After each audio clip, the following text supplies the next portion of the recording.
Welcome to the Coach Speak podcast, built for coaches, by coaches, hosted by Jamie Bolton and Dustin Martin.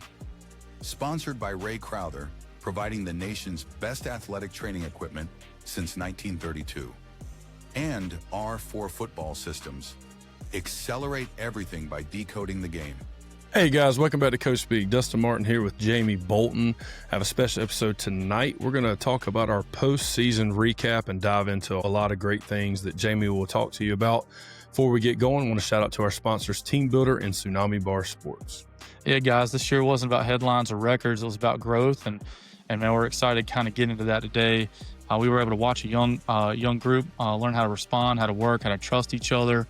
We've kind of done this podcast throughout the whole season, but this is a really special one. We get to really recap things that we've learned, and then kind of tell some stories about the highs and the lows and, the funny things we have on the sideline. But I'm excited about it, man. So let's go ahead and jump in.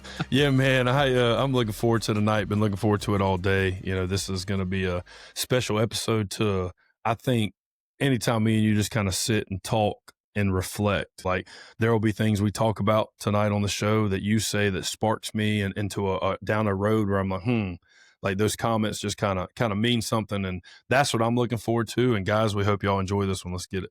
Yeah, man. So listeners, you guys might be jumping in the first time this week. Dustin's the defense coordinator and I'm the offensive coordinator at Rock Hill High School. We haven't coached together since 2018, but this has been a fun one, man. We've been able to kind of collaborate on both sides of the ball. We've been able to work together and play complementary football. When you guys are killing it on defense, we're trying to keep up and just trying to stay afloat. But no, man, it's been exciting. But what was the exact moment this season that you knew that we were going to be, something to kind of special? I think we had a special season in a lot of ways. What led you to that, to thinking that for the first time? Well, I think it's kind of like anything. Like, you don't know how good you know the material until you take the test. And I think the whole off season, the whole 2.5, 3 months that we had with the kids prior to the season, you saw glimpses of really high moments, and then you saw glimpses of really low moments. And I mean, that's from kids transferring to, someone you anticipate starting getting hurt. Like, we just saw so many moments of adversity. And then we saw a lot of great plays where we're like, man, I don't know who's going to cover that guy, or I don't know who's going to be able to throw the ball on that guy. And I mean, it came down to the first game, man. I'll be honest. Like, I was like, man, the first game is going to kind of tell us who we are. And, knowing some guys on the other side of the ball that we were playing, sometimes you go into games and you don't know the coaches. So you don't know their standards or their values. And then sometimes you go in and you're like, man, these dudes are good coaches. Like, their kids are going to play hard. They're going to be in their best situation. So we kind of knew that going into this. Shout out to, Perry Parks and Zeb Ritchie, knowing them through the years. And it's just like, we're going to see what happens, man. And I think at halftime, it was 24-3. We had just come off a big swing with a minute left in the half of turnover. Offense got the ball in position, kicked the field goal, and it was 24-3, I believe. And that moment, looking in the kid's face, I just saw a belief. I just saw a belief that it could have been there before this year. But for me, I think everyone was kind of wondering, third coach in 3 years, the kids, buy-in can be hard, man. Yeah. When change consistently happens, no doubt, buy-in's tough. And it's like, you have all these motivational speeches and these mindset talks and these new coaches, and it's like, all right, here we go. Third time in 3 years. It's like we're going to see what happens. So I would say that was the moment for me. Just that kind of resilience of belief in their eyes at halftime. Mm-hmm. And then I really found out, okay, how are they going to respond in the second half? Like, are they going to be satisfied? Hey, man, a team we lost to twice last year, we're winning 24-3. We got it in the bag, so that was kind of for me, I think. What about you? Yeah, I agree, man. I think looking back, when we got there in May, we knew right off the bat we had to win the first one. It's a winnable game, we thought, with our talent and their talent, who they had coming back. And I really felt a lot of pressure, I think, from May. Like, that was on my mind in May of like, we've got to get this team ready to go out and win this first one. Because if we can win the first one, then that's going to create that buy-in and just kind of working through the summer with all the new kids and the new man, that was probably the biggest challenge, was trying to figure out where to put everybody. You know, you had no returners basically on offense. We had a quarterback situation that happened where a kid transferred out. We get a kid transfer in, and then we have a depth chart that's set in stone up until like the last minute right before we played the first game, and then backup comes in, and you know, that's something we'll probably get into today too, with how he played all year. And but man, he comes in and throws a big one. I think the moment that really set it for me was when you guys were on defense, open and drive, and you guys had a pick six. And I think it gave a lot of life to our whole team, and really set the turn. I think it really set the tone for the rest of the season for you guys on defense. Was just how you were able to coach those guys. The, you know, big turnover, and then we were able to get the ball. I think twice in the first half, or once, and we had a big 90-yard, I think, play in the first half on a third down that really helped us on the backside. I think we were talking about this last week with Dub about the backside of Sale, and hitting the dig. And then that's when we did it with the sophomore quarterback. And I thought those two plays, the pick six to start the game, and then us hitting that 91-yarder on the backside of a concept with a backup quarterback, that told me that we had a chance to really have a team that could grow. I mean, I don't know how many wins we were going to have, but I knew that this team had a chance to get better. Yeah. It was really special for me. Well, what's funny is, you know, you talk about the pick six, and so, you know, not to get too X and O related, but the first play, they went 2-by-2 tight end. They jet strong to the field to go trip snub, and they ran buck to the boundary. And, you know, I know Zeb over there, and I was like, oh, here we go. He's going to formation us, and he's going to run gap runs and wide zone and duo, and man, and, you know, our corner did a good job. You know, first game, first play of the year, they go 2-by-2 tight end to trip snub, and it's like they're already changing the picture to see how are we going to react or whatnot. And I think it was like a 2-yard gain. I was like, okay, whew, all right, we're good. Yeah. You know, then they go like trips with a tight end, but they step the number one on. So it's that I knew the X was coming in motion, because at this point in time, I'm in the box. So I can see the X is off and he's coming. And it's something we haven't talked about. It's week 0. We haven't talked about, hey, if two guys are like, they know who's ineligible, who's covered up, but recognition wise, it's early. Like I'm not sure if the kids saw it or whatnot, but Donovan, you know, who had the pick six, does what he's coached to do. I have 2 receivers, 3 with the tight end. I don't know if the kid knew he was ineligible, but he treated it like a trips formation and what he's supposed to do in trips. And when they picked the ball off, it really sparked in my head. I said, man, these kids listen. They want to be coached. They're going to do what you ask them to do. He was in the fit. The motion pulled him out the fit. And then what I was more impressed about is the guy who didn't pick the ball off. So KT, senior, he's graduating. We'll miss him. We were just running 3 sky. He was buzzing outside when we got the trips call. And he plays that sail drop, and he's in position to where I want to say they might have went like go and maybe like an out and up on film, but they didn't do it. But he's in beautiful position, because I was more impressed about the guy who didn't make the play than I was the guy who made the play. Yeah. Because but I'm with you, man. That was a great moment. That was a big win for us. I mean, just as a whole staff, I think we got a lot of buy-in. And yeah, man, I think there's been a lot of great moments this year too. Outside of that, I mean, that really set the tone moving forward. And obviously, we had a lot of ups and downs. And a lot of that was trying to figure out personnel, trying to figure out the best balance of adding scheme and like how to develop our players kind of throughout the year. That was a big balance. But if there was like one player, one moment outside of that really for you this year, like what's that one moment if you could bottle it up and just keep it, hold it forever? What do you think that would be for you? Oh man, that's a tough one, man. There's a lot of good ones. There is, man. There's a lot of great plays. There's a lot of great players. So I'll talk about a team. I'll talk about two teams that are playing the state championship this year. So the quick one is real easy. South Point, you know, they're really good. They got good trenches on both sides of the ball. They're a big like split back, one back team, and we just put in a simple what Bama and them call like Jimmy Pony, where if you get a zone block to you at defensive end, you deuce into the B gap. And we talked about it all week. Like if you get a down block, you're going to bend and chase. If he comes to you, we're going to deuce into B gap. Well, we did. The tackle turned on him, and then the backer came free, and it was a no-yard gain. And, like, I just remember the backer came off to the sideline, and I was communicating because I was still in the box at that time, and the backer was telling the guy communicating, yeah, coach, let's keep running that stunt. Like, it's really giving us the edge because we ain't going to fit just B-gap versus them guys sometimes. You know, you got to switch it up. So that moment, but I like it because the kids understand the reason why we're doing things. And the belief on paper, the belief in install, when it translates to the field and the kid sees it through their eyes, it's the game changer. Second one, a lot quicker. Northwestern, they're playing a state championship. They came out. We got a 3-and-out. Super jacked up. Next drive, they get the ball inside the red zone. It's like 3rd and 7. We go corner blitz. And, I mean, it was probably the hardest hit. Or clean. It was actually safety blitz that time. And he wasn't looking. They ran like a 4-strong concept, and he hits to throw something on Reed, and KT, shout out to our senior, just decleats him, had to come out for a play. So that was a great play. It was, man. There's a lot of good ones, man. Obviously, be like the big win moments.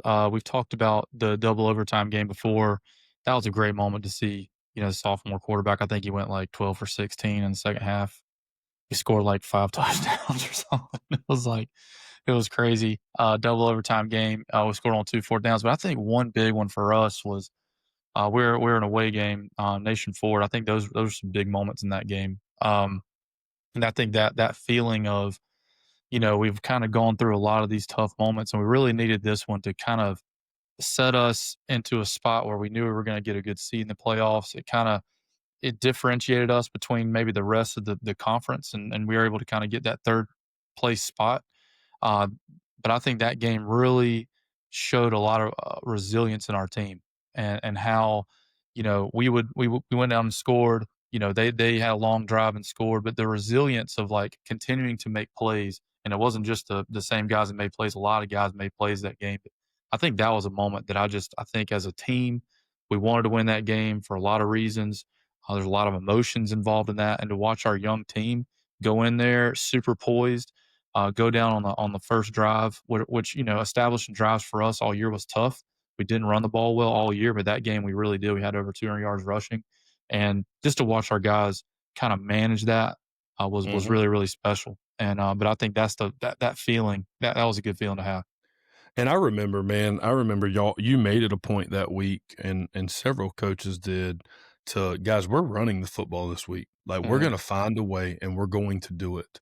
And I remember, like, you told me that because we would talk every week, like, hey, man, what's the game plan? What do you think we got to do as far as personnel goes? Where are they strong? Where are they weak? And it was kind of vice versa, because a lot of the teams, once you get in region, when you're charting the team you're playing, you're seeing another team on that side of the ball. So it's like you were seeing NAFO's offense when you're charting other teams that we're playing. So you get a grasp of what the other guys got to deal with. But, man, that was a huge game. And I think that was like one of the first games of the year where, like, I was getting bored because we were at time of possession. Like, we were on the sideline. I'm like, man, we might need to do a little dynamic warm up over here. We ain't been on the field in 7.5 minutes. And that's complementary football. We knew at some point we were going to have to establish, you know, some sort of methodical drives. And I think that really happened in week 5 or 6 in the second half versus Clover. And I remember going into that game, we were such a big score team. Like, the first 4 or 5 weeks, and we had, like, I think 6 or 7 touchdowns over 50 yards. A couple of them were like 80 plus, and a lot of them, I think we had 12 touchdowns this year, or 13 touchdowns that were on 3rd or 4th down, like outside the red zone. Like, it's just kind of weird. So we knew we had to establish a run. If we could do that, the explosive plays would happen. And but yeah, the complementary football piece, I think, really is what we needed in the last couple weeks. And then you take the last game of the year, Catawba Ridge, and this really talks about maybe something that, you know, we'd gone through everything. We'd kind of gotten to this last point, and Catawba Ridge's defense is really, really good and solid. And, you know, run the ball was going to be a problem. And so, man, that was one of those games we got in the red zone 3 or 4 times, and then we got backed out of the red zone by penalties or some unforced error, you know, some mistake on our part. And we found a way to continue to score and keep the field position manageable. But then you guys stepped up and basically pitched a shutout. But and Yeah, that was I would awesome. say, man, so, obviously we were 2-2 going into the Clover game. Mhm, So I was mhm. thinking about this the other day. That is the most influential game of our season, in my opinion, Yes. Yep. because we played Indian Land the following week, who made it to Upper State versus Northwestern Yep. a week or two ago. And the thing is, it's like if you don't win that game in double overtime, you're 2-3 going into Indian Land, who only lost 2 games all year, both to Northwestern. And it's Yep. like, then you're 2-4. And then you're going to play a Fort Mill team who's had their best season and Yeah. had some really good players that we only beat by 7 points. Maybe the You know what most I'm saying? So it's talented like, Fort Mill team in the last couple decades easily. absolutely, absolutely. And And shout they out were to hot. Rob. Yep, Mhm. shout out to Rob over there for keep trusting the process and keeping it Yep. going. And but I think that was one of the most influential games. But I think the one of the most I don't know if you call the word inspiring games, the Catawba Ridge game, I felt like from a defensive standpoint, we executed at a very high level and we followed the game plan and we mixed in just enough stuff to disguise and give us some really good plays and really good moments. But it was just like the NAFO game, in my opinion. We weren't on the field a lot of times. Like y'all were grinding that clock out. Yep. And that game inspired me, but that's probably the wrong word. But basically, it changed my thought process of I'm 30, I'm going to be 31 in a month or two. And I always used to be all about stats and points in terms of I want to beat people by 50 and shut them out. And I Yeah. think every coach wants to do that. You know what I mean? Like realistically wants to do that, but they understand that a dub's a dub. Yeah. You know what I mean? And it's like, it doesn't matter what the scoreboard says. And I like, obviously if we're giving up 50 points and we win 52-50, yeah, we need to figure it out and stop giving up so many points. But at the end of the day, when you watch higher levels of football, it's about finding a way to win. Mhm. Like you listen to Campbell at the Lions talk. Man, when he comes in the locker room after a game they won by a field goal, 31-28. I mean, it's not. We got to get better on defense and stop letting them score. I'm so proud of how we continue to find a way to Yeah. win, and Yeah. that's what it comes down to, Well, man. you It's look at not. it, man, and at this level, what I've noticed at this 5A level is all the teams are really similar. You know, we're gonna have a couple really good skill players. They're gonna have a couple good skill players. I think every team that we played in region probably has some sort of Division 1 or 2 talented, like, DB receiver. You know, we have a couple of those. All the quarterbacks were very, very similar except for a couple, you know, in our region. And you know, it's just there was several weeks where like, man, we are so evenly matched, like in some ways, or like we're balanced on the other end of the spectrum than they are. That we knew it was going to come down to just 3 or 4 plays, and if we didn't turn the ball over and we could play complementary football, we were going to have a chance to win because we got some playmakers. I mean, we really do, and those guys played both ways. I think that was one of the only differences that we saw as our players, our best players played both ways, and other teams really didn't start doing that until later in the year, it seemed. No, And I it wasn't agree. never down either. Like No. they would come in for spots, but Yeah. All right, man. What do you think? And guys, just if you're listening, this is what we're calling our cold open part of the section. We just really want to get some conversation going and talk through some things because as much as me and Jamie talk, there's a lot of things we don't talk about because we talk so much. So this is a way for us to pick each other's brains. So Jamie, what do you think was a moment that almost broke us, but it ended up defining us by the end of the year?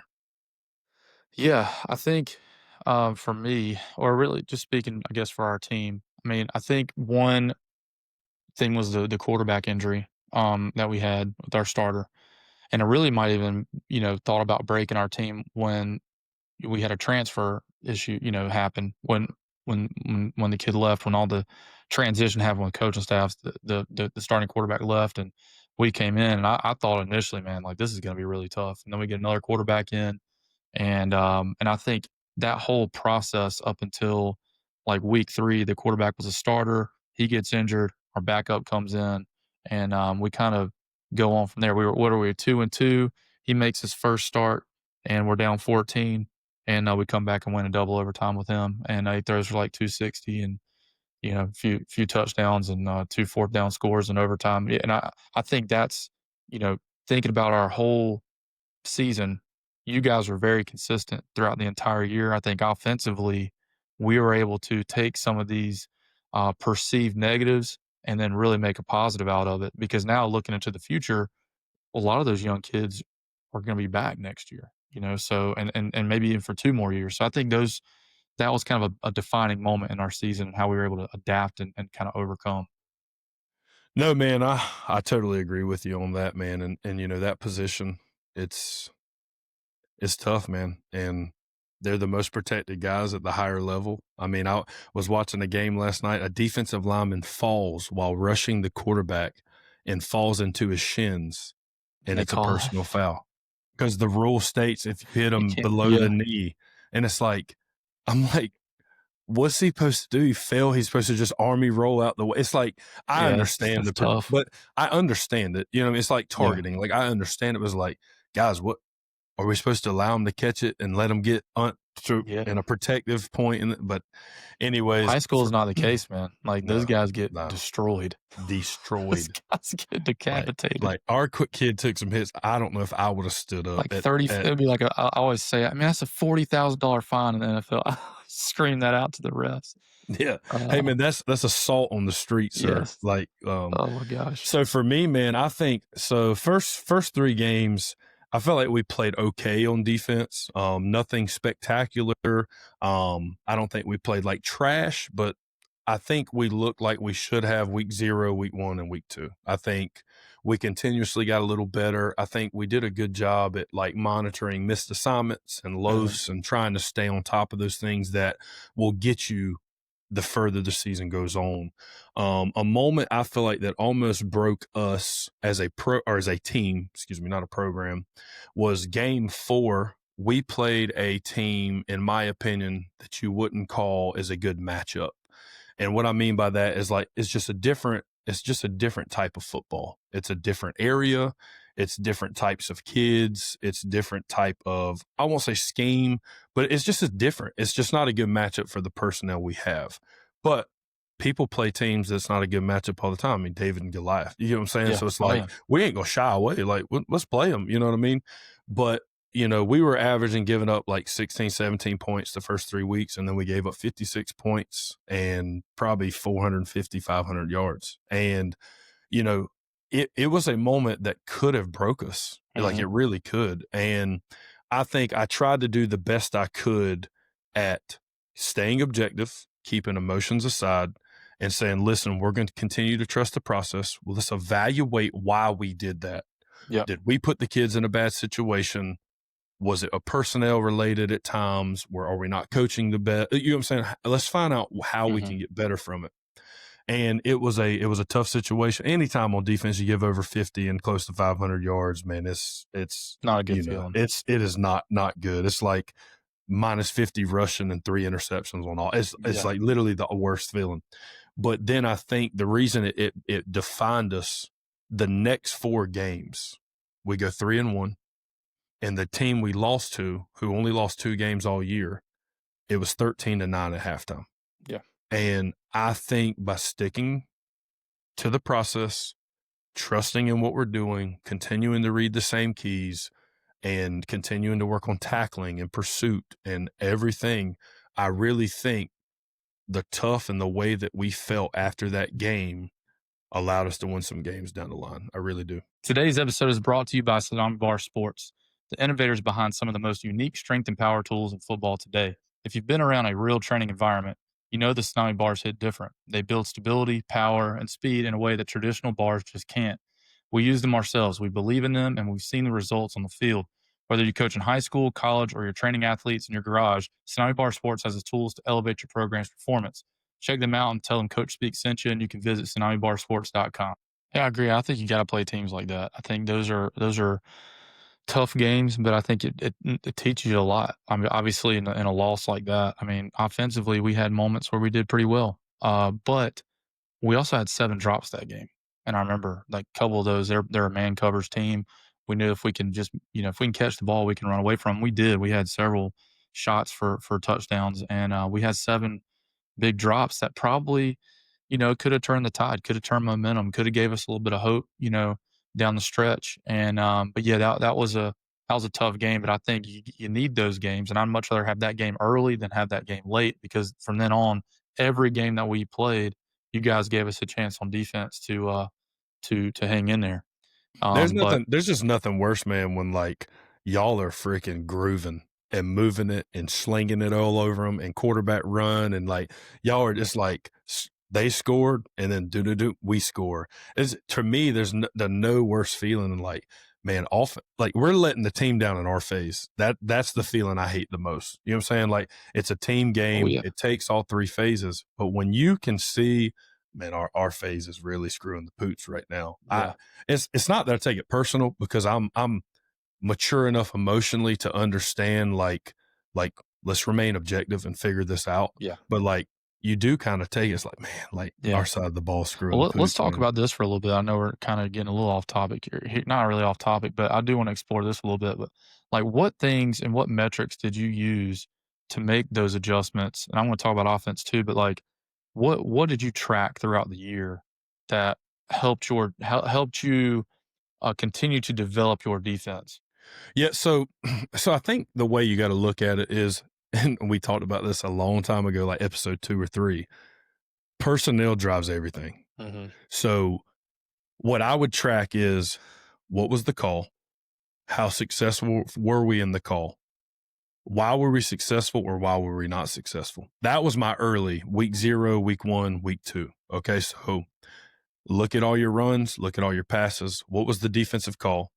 And what I looked at was personnel wise, is that the issue? Number one thing I'm trying to find out early, is it what we're doing or who we're asking to do it? That's the number one thing you got to find out early. Fun fact, we played a team in the Jamboree and ended up playing that team in the first round of the playoffs. 3 of the guys who were starting in the Jamboree were not starting in the first round of the playoffs.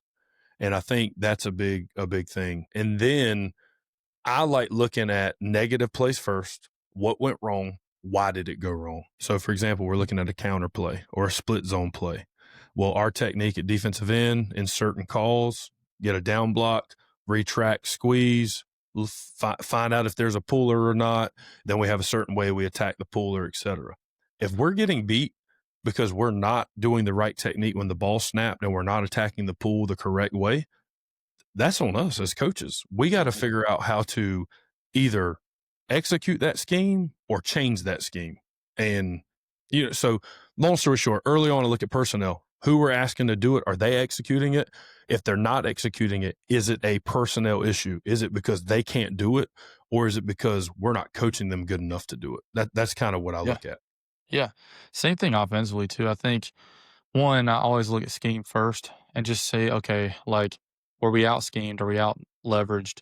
And typically, and you're going to get out leveraged at times, but with our game plan process, it typically doesn't happen a whole lot. I'm not really running like outside zone into a unblocked overhang, that kind of stuff. Typically, obviously, it happens. But if it's not a scheme thing, then maybe it's the kids aren't executing the specifics to that scheme. So, like for us, I remember we did a lot of inside zone like early in the season. Well, that really wasn't working, so we ended up going more to gap. And I know that's kind of typical of teams to be able to make that adjustment. But I'm glad that we, at the forefront of everything, we always install all that because we want to be able to jump to it and really start to pour more time resource into those things that we feel like we could. And so for us, working more gap scheme down the stretch helped us a lot. And then we still used inside zone here and there, but definitely buck sweep for us was a big one. But the big things I track are like the obstructions. So obstructions for us, and some people might be familiar with the 12% rule, but that's kind of our goal. We want to be under 12% on all obstructions. That's going to be a negative play. That's going to be a sack. We include drops in that. We include penalties in that, and any kind of turnover. And so we, so all of the obstructions. Now, over the course of the year, we saw that, man, we were pretty high on obstructions across the board. Like we were like in like the high 20s at times, and that's really unacceptable. And we had to really dial in on staff, like what are what are we doing? So are they negative plays? So the negative plays actually went down over the course of the season because we were able to get a little better at our scheme and what our kids could do well, like pulling guards or whatever the case would be. So we had less negative runs. Sacks went down a lot. Obviously, I think and for one thing, I really think it's hard for the hardest thing for an offensive lineman to do early in the season is protect well. And when you can't run the ball, you got to drop back more. You got guys with their ears pinned back. So we weren't a very balanced offense at all. So I think that really hurt. And so when we became more balanced, that really helped our pass protection. And then they got more time to develop in their technique. So we addressed technique. We kind of addressed scheme moving forward. Then we're like, okay, what's going on with the drops? I think week 4 and 5, we had a combined 15 drops. And so that was killer for our team. And we really couldn't have that. And then I think the next week we even had like 4 or 5 drops, but those actually went down. We actually took, initiatives in practice to really try to, all right, what kind of routes are we dropping balls on? It was for us, it was in breaking routes. So man, we hammered that pre-practice. But I just think having an idea of like what the metrics are, we had a lot of pre-snap penalties early in the season, snapping practice. We had to kind of change cadence. We had to change some pre-snap routines. And I don't know, man, I just feel like we were on top of a lot of issues. And then those issues got resolved almost over the course of the year. And I think it's important to have those metrics in place. Yeah, and I think having a way, like you said, the metrics to measure it, it doesn't have to be some fancy process or some great spreadsheet, because we're type A, so we like doing that stuff, especially end of year. But I think the obstruction is great, and I'm going to research this off season. Is there a way I can do that defensively in a big group like that? Mm-hmm. But one thing I've been working on, and I posted it on Twitter the other day, but I'm doing a end of year tackling analysis, and I've got to find a way to, and I want to break down all the missed tackles we have. But a thing I didn't do as good in season that I'm going to try to do better each year moving forward is tracking what missed tackles we have, and then planning, because we do a AOI sheet every week, areas of improvement. And it's a big way that every coach can be accountable for their position group. What did we do well at? What do we need to improve? And then when I am typing up some indie stuff on the schedule, I make sure to say, don't forget about this, or Mm-hmm. this. So from a defensive line standpoint, it may be defeating double teams. We didn't do a good job of defeating double teams. Okay, well, in the practice schedule under Indy, I'll put DL Indy, and the only thing I will mark is defeating double teams to keep that reminder there. I'm not going to micromanage. I'm going to install the scheme, the technique we need to achieve the scheme. You do everything else you need to do. That's just how I feel a coordinator should be at the high school level where we're at. But so if anybody listening, you have a great way to track missed tackles and how to plan practices the following week on the type of missed tackles, please reach out to me. I'm open to anything, because I don't want to, for example, say, oh, we had 6 open field tackles we missed, and then we only focus on open field the next week, and then we get bad at angle or plug tackles, so I'd love to have a good way to measure that. And, we'll take this whole off season, and me and you will sit and talk about it and try to figure the best way out. So. I think that's what, and I think too, something that I'm going to do is like start to track not just like quarterback rating or quarterback efficiency stuff as much, which we do, but I think going back and really diving into like week to week, and we do grades. We've talked about that before, but really evaluating the drop on each one, because there's some times where he'll get away with doing the wrong drop. And I think when he has success with doing like for instance, I remember against Nation Ford, it's in the second half. I call double slant with the post wheel backside, and he immediately knows where he's going to go with the ball. It's like cover 0. So he like takes a 3-step drop, and he's kind of working to that post, and that's not ideal, and I think even in our meeting after the game, he's like talking about, hey coach, I just knew he was going to be open, all this stuff. And he was right. And he threw a bomb for a touchdown. And but the next couple weeks, I saw him kind of going to that a lot. Like we'd call the concept, and he's like not doing a punch set. He's taking a 3-step drop. He's not going through, like his eyes aren't progressing and scanning. And that happened in some big games down the road where I felt like he missed a couple opportunities because I wasn't disciplined enough to say, no, man, like we have to do this and this is why. But now we have that we have that data point to go back, and I can pull those clips up, and I can see. And we did it at York in 18. We evaluated the drops postseason Yeah. about and his efficiency and how it Mhm. matched up with the proper drop, and it was like spot on. Like when he took the wrong drop, it wasn't great.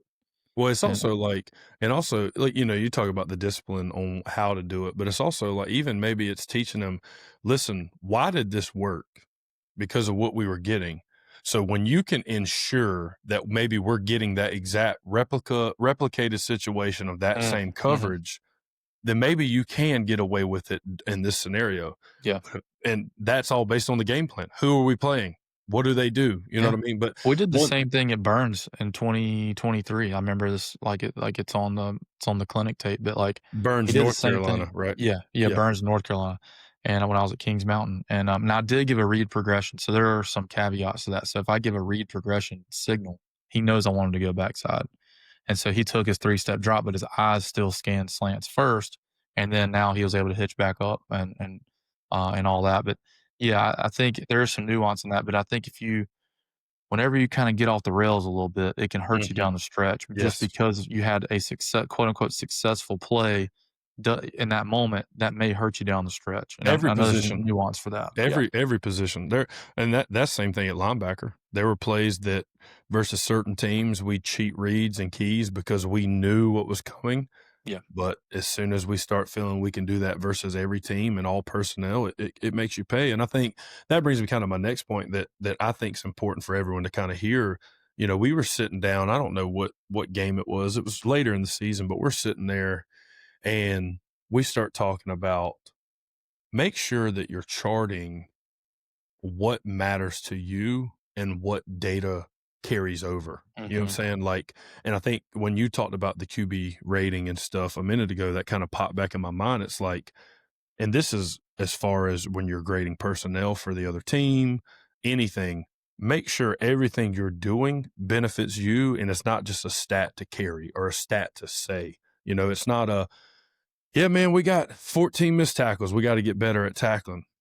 Okay, well, what does that look like? Are we going to continue to do the same tackle circuit that allowed us to have 14 missed tackles? Or are we going to, Yeah. like, are we going to change it up? Yeah. It's like, we're You going to got be to know exactly what the issue is. we're going to be a tackle or turnover team, or we're going to be great at blocking.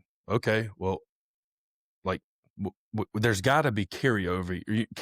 You know what I mean? It's like, I think that's where the off season comes in. Okay, and that's where I'm at right now. Hey, we got way better at tackling throughout the year. The better personnel we saw, the more their missed Yeah. tackles there were. Now, is that because they were more athletic, or is that because of lack of confidence? Is that because we stopped running our feet? Is that because of the track we took? All that stuff's got to be charted. Now, at the end of the day, you got to have help and be able to offload things on different coaches, because as a coordinator, your goal is let's put the team in the best Yeah. situation to make the Well, plays, yeah. And but it you got to goes back. balance everything else. Right, it goes back to your process for that. So, like, if you have a process of like a system of tackling, and there's a process for how you scaffold that, then you can start to pinpoint where in that process you might need to put more time into.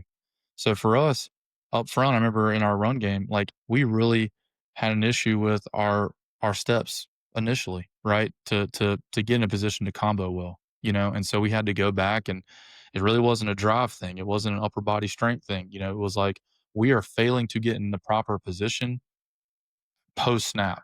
And I think those are fixable things. And then we saw that fixable thing get better, once we spent more time on that. But if you don't have a process for that, go talk to Coach Tatum. Shout out to Coach Tatum. He's got a good process for all those things. And Heck we yeah. do too. And but we were able to go back and really kind of nail those little details down. And I think you see the best teams do that, not just with those, I guess those micro things, Mm-hmm. but I think from a program as well. Yes. You go Yes. back to your process and like in your program and say, okay, what are we lacking at in our Yeah. program? And then go back and dial in and really start to tighten it up. If that And makes like, yeah, and like, I guess like, and time on task doesn't equal success. So no, it's like, okay, hey, we had a tough week at blocking.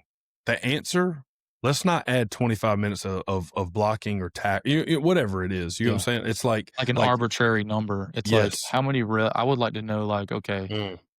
if we can get all right in the blocking, and even if it is blocked out for us, then we need to go in and we need to put specifically in like what drills we are doing in that scenario that match up with our areas of improvement from our Sunday meeting. Like, okay, our combo blocks were poor. Well, let's go back, or let's talk about quarterbacks. Let's stop picking on OL.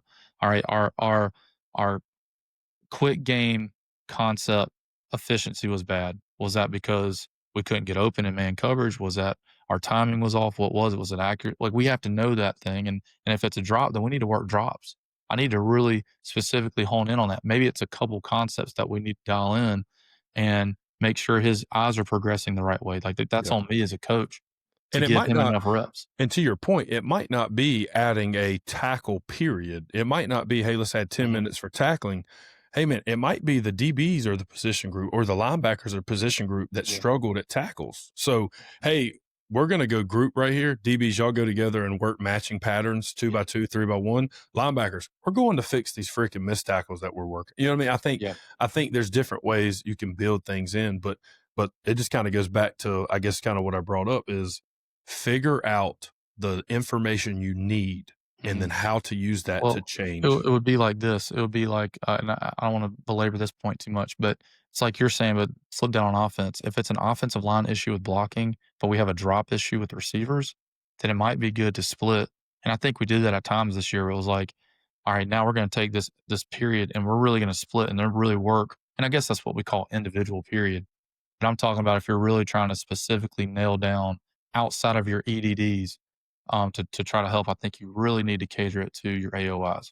So, yeah. No, man, that's good stuff. That's good stuff. That's what I love about the off season too, man. Like, you got to be able to do it quick in season, but the more you set yourself up in the off season, so it's like my goal for tackling this off season, develop that system, that process, that framework, where when we hit the season next year, because let's be honest, can you get better at tackling throughout the season? Absolutely, but you get better at tackling in the off season. And then you slowly get better because you can only simulate so much about tackling. But you got to have a process to continue to get better in the short time you have in season. Yeah, no doubt. All right, guys. So, that was a long kind of opening, kind of rant back and forth, but we've just been meaning to get on and kind of talk about things that we've kind of been through. But just from a 10,000-foot view, I think, we had a 7-5 season. That's the first winning season since I think 2018. The first playoff win, I think in that same time span, and I think they've only won or had 3 winning seasons in the last decade and a half, like 15 years or so, maybe 11 years. I'm not sure, but just really excited about, what our team was able to accomplish. I mean, you think about Coach Bolberg coming in May, super late hire, has to get a staff going, basically a whole brand new staff. Shout out to the school for like getting us in the building and making it work. Coach Rawlings, the AD, making sure that everything's put together. So we revamped the weight room, and how we do things in there. I'm really excited about where that's going, and just kind of looking back and recapping everything. Like you said, we were 2-2, facing some really, tough games, and we knew it was going to be between a possession or two, one way or the other. And we finished 7-5, and just the resilience that our kids show week in and week out is a testament to them. And our players, just shout out to those guys, man. I'm excited about the future. Yeah, same, man. And I think, when we hit, I think it was Fort Mill, once we won that one, I think we were 4-3. Yep, we had 3 games left, and then we won versus NAFO and went 5-3. And we knew we had really 2 teams to finish out with, team that's playing in state and Catawba Ridge, who their defense is solid, man. They're really solid. And we knew, we have a opportunity to do something that hadn't been done in a while, so we go, I think it's 5-4 after Northwestern. And like, we knew, when my message to the kids were, obviously this is a continuation. We're going to treat this game like every game, but hey, man, raise your hands if you've won 6 games in the regular season as a varsity player. Nobody could put their hand up. Like no one could put their hand. It was like, guys, the opportunity's in front of you. So then we finished 6-4. You know what I mean? And then the playoff draw, we get a 5 seed where, out of 12. Hey guys, there's a special opportunity. Raise your hand if you won a playoff game as a varsity player. and you got a bunch of guys who've never done those things, Yep. you know, It's really and, special to see. and it was, and just every week, do you want to be the team that was satisfied with what you achieved last week, or do you want to keep Right. moving? And that was awesome for me, man. I really think a lot of our players from our staff were touched in ways that they will carry with them beyond the game, which is what we're in it for.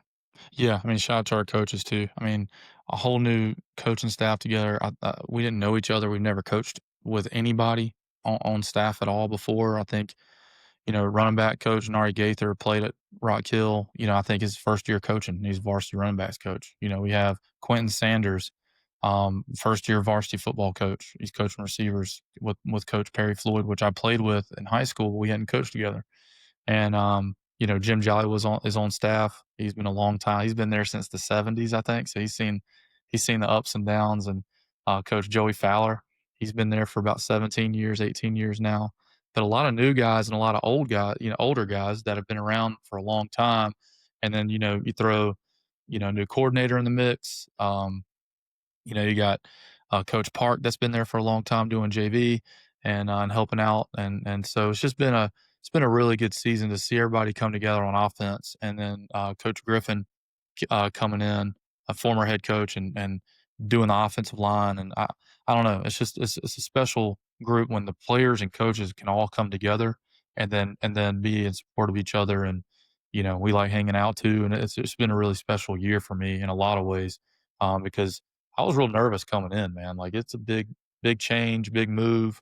Had a really good thing at Kings Mountain, and then coming in to a head coach that he wants to prove a lot, and he's a former player at Rock Hill, and there's it's Football City, USA, and he hires you, and you got to go try to do the best you can for him, but shout out to our entire staff for hanging in there, and I'm sure it's one we'll remember for the rest of our lives. This episode also sponsored by Team Builder, the industry-leading strength and conditioning software trusted by programs across the country. We use Team Builder because it simplifies everything: programming, tracking, communication, daily readiness, leaderboards, all in one clean platform. Whether you're writing workouts for 20 kids or 200, Team Builder makes you more efficient and more effective. Visit teambuilder.com, take your training to the next level, and get 30-day free trial with the promo code CoachSpeak. Sure. Oh, no doubt. And it's funny to think about, like, I don't think one person on the staff coached what they did last year. Correct. Coach Jolly, obviously he's always been an OL guy, but it's like Park was in a different role, Fowler was in a different role. Mm-hmm. And, shout out to the defensive guys. You got Coach Simpson, who was a heck of a player at Rock Hill and went on to the league. And then, our D-line coaches, McCrory and Barber, they did a great job. I mean, if you go watch our last 3 games, and they did a good job all year, but man, just the get off in their hands. Oh my gosh. Like if I'm an O-line coach watching our DL, I might go, oh man, they don't have the size, but dude, the speed and the hands, like as an O-lineman, as a guy, when I turned the tape on, like those guys did a heck of a job. And then, I got 2 more. Shout out to my boy, Ron Parker, man. He came on summer. I think he came on end of June. Man, he's been a Newberry guy, went to the league, maybe the smartest, best defensive back coach I've ever coached with and been around. And I've coached around with some good ones. You got Woody, you got a lot of good dudes, but man, and he told me, he said, man, they made me play safety, corner, and nickel in the league. I said, well, now I know why he knows it, Exactly. So, and then, man, can't give enough thanks to, I'm going to call him a mentor, Michael Allen. Michael Allen. He's a great dude. He was very supportive, and he was my, as he would say, Coach, I'm your extra set of eyes. Anything you need, you let me know. And man, he would have great insight on Sundays, man. He would sit, he'd listen, he'd see what we're thinking game plan wise, what I would think. And then he would say, Coach, I like this. What do you think about this? What about trouble with this? He was very supportive throughout the whole process. And there's a lot of guys on staff I'm glad we got to coach with this year. Yeah, and I think it was a very professional environment. And I told our staff, I never had so much help. We ask a lot of our staff on the weekends, breaking down film, charting film, scouting, doing the accelerators. Like we talked about that with Dub. Like it helps tremendously. And then they all had their AOIs done on time. They all had their grading done on time. They were very conscientious on setting up on Fridays. And like, just to see those guys work together. I just want to make sure we shout those guys out. I mean, that is a big part of any success is the assistant coaches. Obviously, you get head coaches and coordinators get a lot of credit, but man, it really does take an entire team and unit working together, and you just don't get that a lot. I've been in places where it hasn't been like that, and Yeah. Well, it's also and like you got to shout out the guys who are part of the staff who are not on field coaches. You know what I mean? So it's like, mhm. think about like Brian and Chief and Jeff Yeah, who help yeah, us with travel and operations and equipment. You know what I mean? And then something happens and they all become unavailable towards the end of the year, and you realize how big a piece how they much they are do. of your Yeah, program. You know that you do realize, but you don't realize until they can't be there, you right. know, and I I got to bring up old McGriff, man, old McGriff, Yeah, man. always bringing insight and laughter, you Yes. know, at all Yeah. the right times, man, and such a great guy, man. To you know, he won't. I don't know if he'll ever hear this, but he was my press box guy. So whether I'm setting up in the press box or I'm coming down at halftime, he'd always give me that look like, heck yeah, man, we're getting after it. Or, man, we better fix it. We got to figure it. You Yeah. know what I mean? It's just the press box guy. So I enjoyed that, man. Man, that's good, but yeah, man, I guess we need to probably start wrapping this up a little bit, but talk a little bit about, man, what's like your funniest like sideline moment of the year? Do you have one? Oh, man. Funniest sideline moment. After the fact, watching you eat it and slide like a baseball player on film. What Dude, game was that? You thought we that was scored and we Clover. didn't? Was That it? was Clover to tie the game. And we threw double slam with the post on the backside, and he dropped the ball. That's right. Like, That's right. he was wide open, man. Wide He open. double dropped it. Wide And, open. yeah, that was bad. That was a bad moment. I was running Lane Kiffin style, about to throw the old clipboard up, and then I just broke down. We ended up scoring on the drive to tie the game. So Yep. that just goes to show you the resilience of our kids, man. Yeah. Like that's Yep. just a wild up and down. I forgot about that. Mhm. I would say it's our really like zesty high five last maybe in the same game. I can't remember what it was, but Yeah. it was like I don't know. Dude, That was a bad one. That was a yeah. bad Might like have been Fort interaction. it might have been Clover, Fort Mill, who knows? It was a I home don't game, I know. know that. That was like a weird interaction we had there, but But, that was funny. yeah, and man, overall, let's get into this real quick. Kinda talk about, you know, you're a humble dude. Talk about your offense, man. What do you think went well? What do you think y'all gotta get better at? What are you proud of? You know, I think Mm, I wanna hear this personally, you know, just talk about your phase of the ball, what you're the most proudest of. And, you know, obviously I over the weeks, the listeners know things we evaluate and got to get better at. But, hey man, we'll call this a little brag sesh, man. Talk about your offense, man. Talk about what you're proud of and things of that yeah, sort. I think this year was probably the most challenging year for me. One, you're probably the most competitive area. Like I think a lot of the teams are in the same category like all year. So you're not going to get like a there's no blowout wins on our schedule. Like there's just not. And I knew going into this that we were going to have a really really seasoned quarterback. And I think working through that is what I'm personally most proud of just trying to get other guys ready to play and then not only play, but then give us a chance to win. But the most important thing that I think our team really bought into, or especially offensively, was we're not going to give the ball up. We had one fumble all year that was lost, and I think we had two fumbles, both by the same player, but we had one lost fumble all year, and that was last game of the year on the one going in, and to make it a one possession game. And unfortunately that happened, but it really gave our offense time to hang in there all year. We're not going to turn it over. We're going to make it a little bit harder on that team, and it gave us time to develop our team in a way, knowing that we had a really good defense. You guys were going to force some turnovers. If we didn't turn it over, we were going to just give ourselves a chance to be explosive. But our explosive rate this year was really, really good.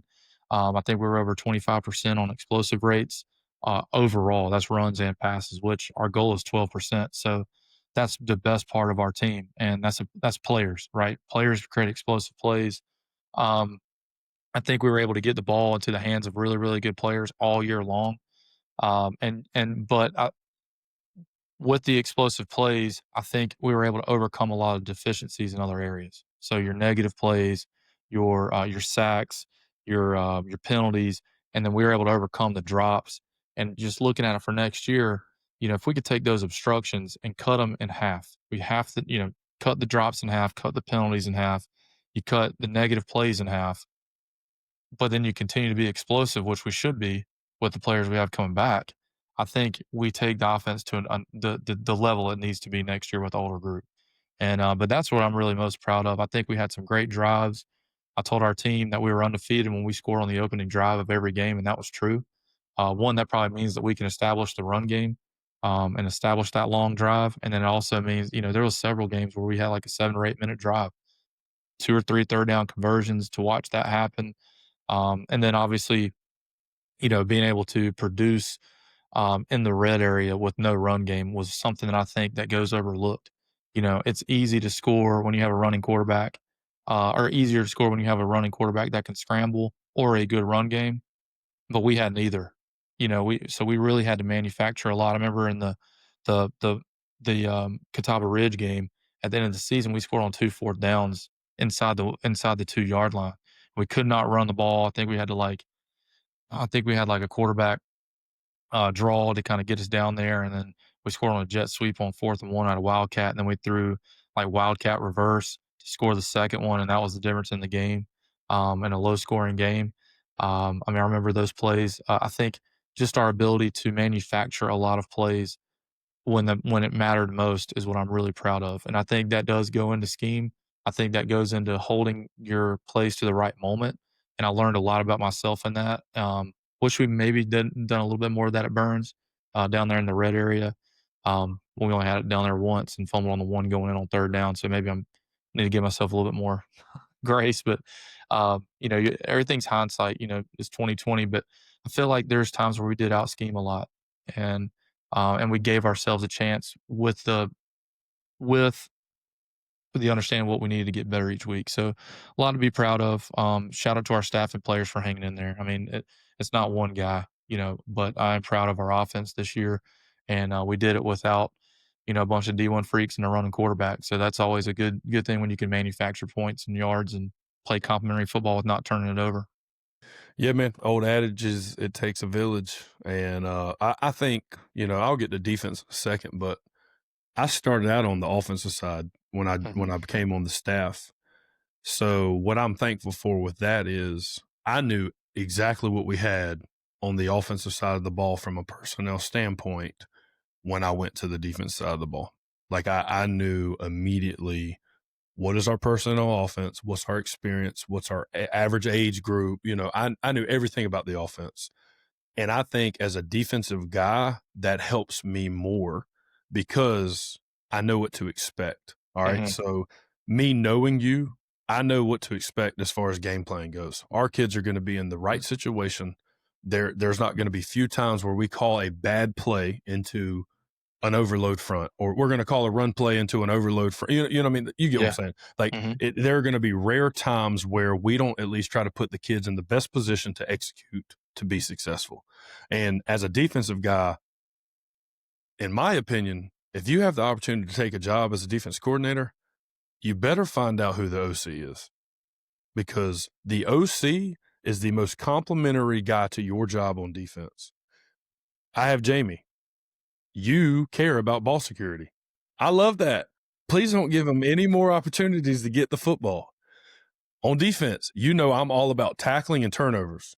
You like that. More opportunities for you to get, what I'm saying? And it's like, What were we plus this year?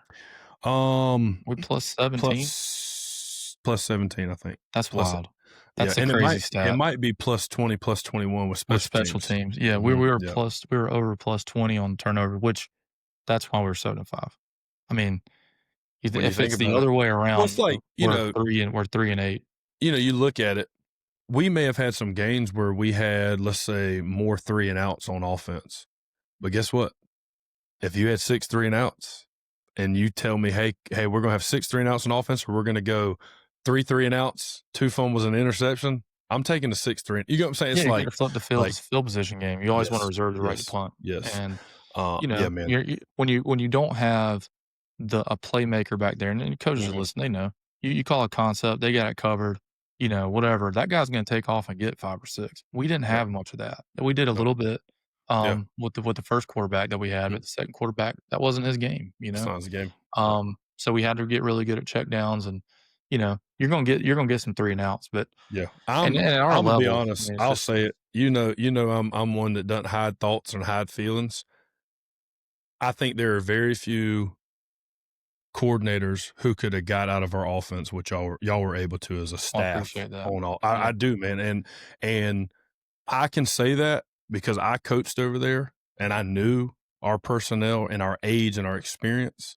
So I knew the inside out of the personnel we had. And that's not saying we didn't have good personnel. I mean, we had some really great personnel. We had really good players, yeah. But it's just understanding, okay, listen, our run game is not our strength.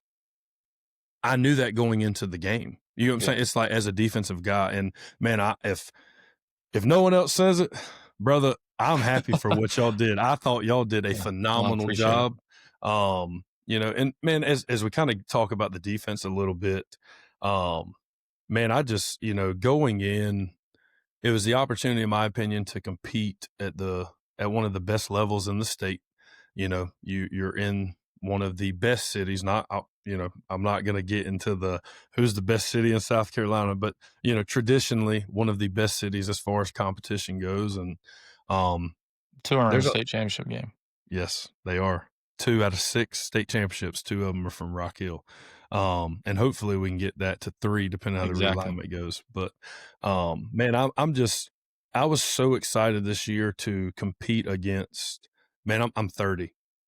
And I don't know how many other coordinators we went against who's 30. I'm not saying there's none out there, but it's like, I know some of the guys we went against, they got a lot of experience. You know what I mean? Like imagine going against like Coach Michael Allen. Like, that man's been around the game. He's seen it all. And it's like, so that was fun to me. It's all about strategy, man. I love strategy. I love, it. I don't know how to play chess. I'm going to try to learn this off season, but man, I'm so proud of our kids and their resiliency. You know what I mean? Like, multiple staff changes, a coordinator change, a defensive system change as we went. You know what I mean? Because it's like, we tried to keep some of the principles the same prior to me stepping in the role, but there were some non-negotiables that I have to change. And I would say there was probably 25% needed to be changed, had to be changed to fit me. Not that it was wrong, but as a guy calling it, it's like 25% had to be changed and another 25% had to be tweaked. You know what I mean? And it was like, because it's the only way I know how to do it, where I can try to get out of the kids what we need to get out of them. But one stat that kind of stuck out to me, man, all year, because we measured it each week, because we have goals and they're more like goals to win, not goals to measure goals, was originally it was 3rd down conversion. And I think like week 3, I was talking with you and I switched it to conversion efficiency and added in 4th downs. And we were regular season 70% conversion rate on defense. Wow. And then in the playoffs, we were 90% first round and 80% second round. So that probably would go up a little bit. But what that told me, the games we lost, because our goal is 60%. We want to be 60% on conversion rate. So, out of every 3rd and 4th down, 6 of them, we want to be successful and they can have 4 of them. But we only had 2 out of 12 games. We didn't hit our 60%. One of them was a win because I guess we played better in other areas to make up for it. And one was the loss. We talked about giving up 56 points, but it was like the games we lost, it wasn't because conversion efficiency. It was because we couldn't get them to conversion efficiency. And I think that's important to go, hey, we lost to South Point. Well, we were 78% in conversion efficiency. What happened? Score on 2nd down. It's like it's like what so and then there's a lot of things that play into that. Okay. We couldn't get them to third down. They kept getting first downs and first downs and first downs. Then what's the field position? Are they getting the ball and there's not a lot of third down? You know, it's there's a lot of things. That's why stats are so arbitrary at times. It's like it's easy to play like, all right, I'm going to look at max preps and then, all right, judge you on how many points per game or judge you on how many points you give up per game. And it's like, well, you really don't know the story. You know, what's the story? Was the story that the offense turned it over 3 times in its own, you know, on its own side of the field, and then the defense gives up 21 points? You know, like that. There's just more nuance than that, and I think people get caught up in that. And you know that's why your stats are different because you play different teams. Like you have a different personnel set. Like if a coach is like, yeah, man, for like the last 20 years we've thrown for 35, like whatever, dude. Like good, man. What's like it irks me a little bit. It's like, here's what we've had 5,000 yard seasons too, but hell, we had good players. And it's like, and it's like, who are we playing? There might have been teams. We're throwing it to dudes that are getting open. Like, and there may be 1 or 2 teams in there that just ain't no good. And it's like everything's, but it's like, what the stats don't tell is the 35-34 double overtime win. It doesn't tell that we were down 21-7 at halftime. We had mistakes. We shot ourselves in the foot and we're down 21-7. It doesn't tell we came out, pitched the second half shutout, and offense scored back to back to tie the game to go to overtime. Yep. It doesn't tell that we completed a 4th down pass to go to second overtime. 4th and 20. Or 4th and 20. It doesn't tell that the first play of double overtime, the other team runs wide zone and scores. Yeah, after they had scored two quarters. It's high school football, man. Like then they go to kick the extra point and we get a hand on it. Like, it's like, and that's why like the goals that I use are goals to win. And it's they're not absolute, because right here we have 5 losses and only one of them we didn't hit convergency efficiency. Yeah. You know what I mean? But it's like, but if you go up a couple rows, hold opponents to 3.3 yards per rushing attempt. Yep. The games we lost, they're all red. You know what I mean? It's like, but it goes back to like, I like those because you can directly allow your players to see where they can improve that will affect the outcome of the game. Right? It's like how many tackles you have doesn't matter. How many passing yards you have doesn't matter. Nobody cares if you had 200 garbage yards at the end of the game. Like, what matters is how many yards are we, I look at yards per play. Like, how many yards per play are we going to get? And our goal is always 6.2. Like, if I can get over 6.2, really 6.5 is like ideal. That's elite. Yeah. 6.5 is elite. And if you can get over 6.5 yards per play, you're probably going to score some points. Yeah. And then you don't need to look at how many points per game. You need to look at how many times you score per possession. Sure. And that, we play a team in North Carolina, South Point. Well, man, we had 3 first half possessions. Yeah. You better not go 3. You better not go 3 and out. Yeah. You better not dang punt the ball. Yeah. It's like, if you don't score, you might not get, heck, if you do score, you might not get it back. It's like, we had 3 possessions. I think we had 8 possessions the whole game or something. That's like, wild. it was wild. So, you scored 21 points. But dang, dude, that's 3 out of 8. Yeah. It's in a tough game like that. That's not as bad as it sounds. No, it's not. Score 40 a game. Yeah, it's not. And it's like, and 2 other things I'll hit on real quick. One that was really like eye-opening about who our team was, and like this stat goes to our team, not just our defense, but we only gave up 37 points in the 4th quarter in regular season. That's 3.7 points a game. And it's like you think immediately, man, we're playing great defense. Well, was the offense keeping the ball away? You know what I mean? Where did y'all have the ball keeping? Well, it's a 3-phase game, right? You're stopping them. You're stopping them. We're probably not turning it over, and special teams is flipping the field. Yep. That's probably a lot of it.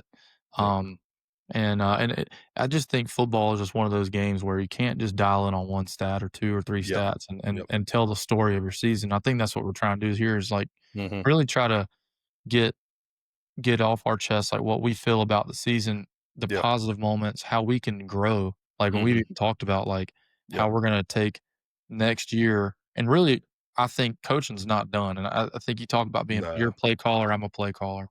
Well, that's only a third of probably what we do. The Mhm. other 2/3 is development and then analyzing to develop even better and then be a Yes. play caller. Yes. Like, I think now the different side of the work happens, like, we start pouring into Mhm. the developmental piece and then developing ourselves, developing our coaches through, like, Football 101, developing our players and the techniques. Are we gonna change any scheme things? Are we gonna go clinic and learn different, styles of play or whatever? But And that's dude, that's the best advice that you could have said. What are you doing in the 8 to 9 months you're not a play caller to set Mhm, yourself up when you are? And I think we touched on that earlier with the tackling thing. What are you doing to understand what can we do when the season hits to continue to keep the high level of tackling? mhm. And you just hit it. What are you doing as a play caller to build yourself, develop your team, change what you need to change? And that brings me to my last point, and I'll kind of sum this up and we can kind of close into our last point. But it's like, most proud of defense this year. I'm so proud of our kids and our staff for all the leadership changes in terms from the head coach changes, the Mhm. coordinator changes, assistant coach changes, because we had some assistant coaches moving around, because personnel is not just specific to kids. It's how do I get the best coaches where I want them, move it around. You know what I mean? And a Yeah, head in a coach short amount of time with in a no short amount of offseason. time. Yep. And it's like, so I would say our coaches and our players, alignment is created through core values and a vision. And I am so proud of our defensive staff and our defensive players as visions changed and they were bought in and aligned with what we were trying to do with a minimal time. Yeah. That I'm so proud of those coaches and those players, because we just don't line up and play bully ball and get our athletes to the ball. Like, there's a system. We attack how we fit runs inside, outside, gap, zone. We attack how we play coverage based on, 1-man route, 2-man route, 3-man route. We have a sophisticated way, and I say Mhm. sophisticated. We have a Yes. way to do it, but it's like, I'm so proud because I don't feel like one time when things were going bad or teams were moving the ball or scoring on us, that we had one player who didn't believe in what we were doing or understand the adjustments we needed to make to be successful. And I was proud of that. And I would say, I guess the last thing I'm proud of is I felt like there were a couple games where we kept the team in it, and then y'all would come in and go boom, boom, score, win. Or then there would be games where like y'all were clicking, we were clicking, then special teams pin, hit the Mhm. field goal. It was just like through times of struggle, I knew, like I said, being on the offensive side, the experience level, what we had offensively. We're going out there with 6, 7 ball games this year with the sophomore quarterback.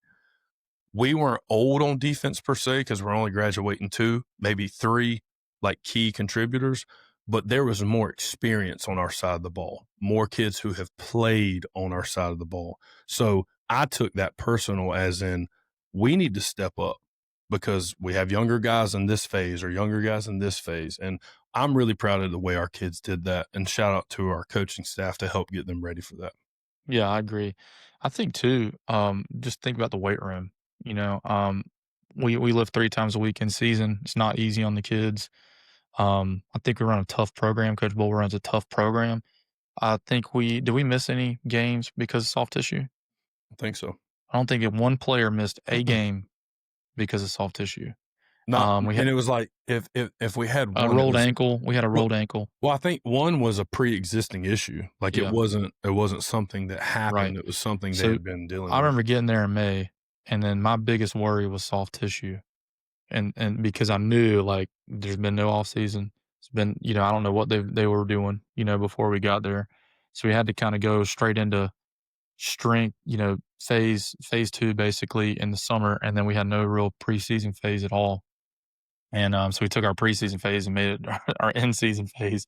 But I think it taught me that, they can deal with a little bit of volume during the week. And I think they got stronger. I think we really did peak when we needed to peak at the end of the season. I think we were playing our best football. Everybody was healthy. I think we were 100% healthy in both playoff or the last playoff game. that correct? But yeah, no soft tissue all year. Shout out to our kids for working really, really hard, and I think, the way that we transition in the weight room and that really helps. But I'm proud of that too, and can't wait to see our guys this offseason. I know they're excited. Mhm. We already started, so we already got our new maxes in, and we're starting to work on percentages now. So give us a couple extra weeks because we're not playing, and we're taking advantage of it. Yeah, man. I'm already kind of in the mode of what can I measure that is Mhm. valuable? You know what I Yeah, mean? Like I don't like I measure a lot at the end of the year, and I'm going to continue to measure those things. But I think also honing in what can I measure that's valuable, that yeah, carries over, that we're going to use or we need to fix. And I think one thing we talked about is, I'm going to try to create a system on how to grade offensive personnel moving forward, but it's going to be specific to me. yeah, What do I want to know about the offensive line, the H-back, the tight end, the running back, the receivers? And so if there's anybody who is still listening at an hour and 20 minutes in, if you have some ideas or would like to collaborate, let's get together and talk through some things. But man, this has been a great episode. And Jamie, appreciate coaching with you, man, and your gratitude and for the staff and just the kids. And man, I'm excited to see what the future holds. But it's funny, we were talking earlier when we started the podcast, you still anticipated on being at Kings Mountain, yep, and I was taking the job at Marvin Ridge. yep. It's been crazy, but just with the podcast, with coaching on the same staff, um, I think it's been what a cool year, and one we'll probably always remember. And shout out to Coach Bulware for bringing us together and giving us an opportunity. I really enjoy serving at Rock Hill. I mean, I think that's a really cool place. We got a lot to be thankful for being there. Shout out to the community, the players, coaches, everybody, man. There's a lot to be grateful for. And now the good thing is we got a little bit of pressure on us to keep it going, and that's always a good thing. I think when there's pressure, you tend to do a lot better. We put a lot of pressure on ourselves, but I think for our kids and community, and I think there's a lot of hope and some excitement as we move forward. So No doubt, man. I'm excited to continue to get to work and find out how we can be better, yeah, because even if we make it to the ship and win it, guess what I'm gonna do? wake up the next day and The keep same. working. That's right. We're gonna film the postseason episode and find out ways we Yeah. can be Well, better, it's like man. it's like Nick Saban said, and I'm sure many coaches have said it, and I'm going to butcher the statement, but he's not really caring. He doesn't really care about winning championships. He's not really caring about being better than someone else. He cares about that team being the best team that they can be. And I think for me, yeah, 7-5 is great. I really do think, and you talk about being proud of things. I really do think we got as much as we could with our guys and in our capacity, Yes, me and you yes, and and all the coaches, and like I just feel like I don't know if we can do anything different. I think next year in this offseason we got to figure out even better ways to do that. mhm. Um, but I think if we have that mindset, can always rest on that and just be thankful and um, We you know, got I think we got everything out of the roster that we were given, the timing we were given mhm. at the place we were given. Yeah, and I'm I thankful for those challenges. I mean, gosh, 1000%. it'd been So easy just to thankful. have a super athletic group, big offensive lineman that can road grade, like, and we'd feel a lot better, Yep, winning a state championship. Yeah, we'd feel a lot yep, better, but I don't know if we grow as much yeah, with the unique challenges of this year. And I'm yep, sure people at home can attest to that same thing. So the challenges aren't always bad. yep. They're actually probably better than you think. Because I know there's probably some coaches out there who went 6-5 this year that are Mhm, listening that probably could have easily went 2-8. And coaches, if that's you, man, we're proud of you because we've been mhm. there. We know what that feels like. And I the feel 2 and like 8 guys that coulda went 6 and 5, I mean, yep, you're a couple yep, plays away, yep, for yep, in a lot of those yep. cases, so Yeah, no, man. And dude, I enjoy doing this, man. We're honing in on I think this releases in December, man. mhm, And we it's made wild, it. man. We I've made enjoyed it, man. I've we made enjoyed it. And I think we did a good job preloading and getting a lot of the Yeah, episodes yeah, before the season. But man, this has been awesome. And guys, we look forward to connecting with more of you. And we got some things coming up that we have planned. So Yeah, we'll be at the We appreciate AFCA. it. We'll be Yep. doing that thing. So a Yep. little sneak peek into that, and I'm sure in the next episode or so we'll kind of highlight some Hash that details of that. out. Yep. Yep. Man, it's been a good one, man.